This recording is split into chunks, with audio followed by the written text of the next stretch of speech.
Bonjour, je suis Élodie Solara, amoureuse de la vie, de ses voyages et de tout ce qu'elle a à nous apprendre. Bienvenue dans Lumière Nomade, le podcast où je vous partage mes réflexions, mes expériences et ma vision du monde. Sans filtre, avec le cœur. Si ces mots vous touchent, partagez-les à quelqu'un qui en a besoin. Les belles choses sont faites pour circuler. Bonne écoute. Bienvenue dans mon podcast. Aujourd'hui, je veux te parler de quelque chose que tout le monde ressent et que personne ne dit vraiment. La peur de commencer. Pas la peur au sens dramatique du terme. La peur ordinaire. Celle du matin où tu dois faire quelque chose qui compte et où ton ventre te dit non, pas aujourd'hui. Et c'est ce que j'ai appris à faire avec cette peur-là. Je vais être honnête avec toi, je suis quelqu'un qui a peur. Régulièrement. Souvent. Peur de mal faire, peur du jugement, peur que ça ne marche pas, peur d'avoir investi du temps, de l'énergie, de l'argent et que ça tombe à plat. Et le truc avec la peur, c'est qu'elle est très créative. Elle trouve toujours de nouvelles formes, de nouveaux arguments, de nouvelles raisons de ne pas y aller. Quand j'ai lancé mon premier business, j'avais peur que personne n'achète. Quand j'ai publié mon premier contenu, j'avais peur qu'on se moque. Quand j'ai quitté la France pour m'installer en Égypte, j'avais peur de tout perdre. Et à chaque fois, j'ai eu peur. Et à chaque fois, j'y suis allée quand même. Pas parce que j'étais courageuse, c'est ce que tout le monde me dit, dans le sens héroïque du terme. Pas parce que j'avais compris quelque chose, mais parce que j'avais compris quelque chose. Attendre que la peur disparaisse, c'est attendre pour toujours en fait. Et d'ailleurs, ce matin même, avant d'enregistrer cet épisode, j'avais peur. L'appréhension du démarrage, la petite voix qui dit « Et si ça marche pas ? Et si personne n'écoute ? Et si je ne suis pas à la hauteur ?» Je l'ai fait quand même, tu l'entends. La peur est une menteuse. Elle te dit que tu n'es pas prête, que c'est pas le bon moment, qu'il faut encore se former, encore attendre, encore perfectionner. Elle te dit que les autres sont mieux placés que toi, et qu'ils ont plus d'expérience, plus de légitimité, plus de confiance. Elle te dit que si tu échoues, c'est la fin, que les gens vont te juger, que tu t'en remettras pas.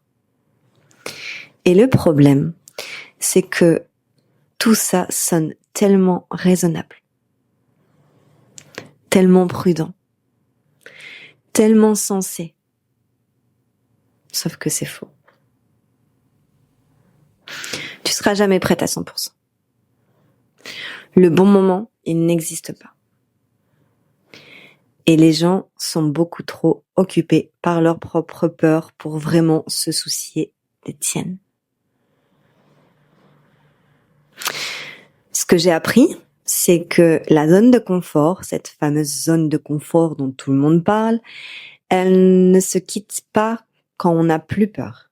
Elle se quitte quand on décide que ce qu'il y a de l'autre côté vaut plus que la sécurité du connu.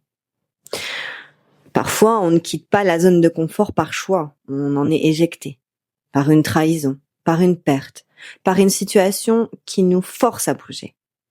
C'est ce qui m'est arrivé. Et avec le recul, c'est le meilleur truc qui me soit arrivé.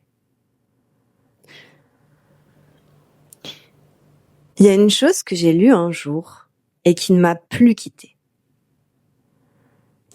Le courage n'est pas l'absence de peur. C'est décider que autre chose est plus important que la peur. Je répète, le courage n'est pas l'absence de peur. C'est décider que autre chose est plus important que la peur. C'est décider en fait de la place que tu donnes aux choses à l'intérieur de toi. Et ça a changé ma façon de voir les choses. Parce que je n'essaie plus de faire disparaître la peur. Je l'amène avec moi. Elle est là, sur le siège passager, et c'est moi qui conduis. Concrètement, ce que ça veut dire, quand j'ai quelque chose d'important à faire ou que j'ai peur, je ne demande plus « est-ce que j'ai peur ?» La réponse est oui, presque toujours. Et je pense que je suis pas la seule. Je me demande juste, est-ce que ce que je vais faire compte pour moi? Est-ce que ce que je vais faire compte pour moi? Si la réponse est oui, je le fais peu importe la peur. Et la première fois, c'est dur. La première fois, c'est compliqué. Et la deuxième fois, un peu moins. La 10e fois, tu reconnais la peur et tu lui fais un signe de la main et tu avances. Ce que tu découvres de l'autre côté de la peur, c'est toi. C'est une version de toi que tu ne connaissais pas encore, plus grande, plus solide, plus libre. Et ça, aucune zone de confort ne peut te le donner. Je rajouterai également que si tu as déjà cette envie en toi, si Dieu a mis cette envie en toi, alors que c'est que la personne dans le futur l'a déjà. C'est que la version de toi dans le futur l'est déjà. Il faut juste que tu sautes cette rivière, que tu fais ce pas avec cette peur pour pouvoir aller vers cette version de toi qui a déjà ou qui est déjà ce que tu as dans la tête. Je te pose une question avant de terminer cet épisode. Qu'est-ce que tu repousses en ce moment par peur? Pas par manque de temps, pas par manque de moyens, par peur. Un projet, une conversation, un changement, quelque chose qui te tient à cœur mais que tu n'oses pas encore. Parce que si tu écoutes ce podcast, je pense que tu sais déjà ce que tu dois faire. Tu as juste besoin d'entendre que toi aussi, tu as le droit d'avoir peur et de le faire quand même. Tu as ce droit. La semaine prochaine, on parle de quelque chose que j'ai mis longtemps à comprendre. On parlera plus du business et de soi. À très vite.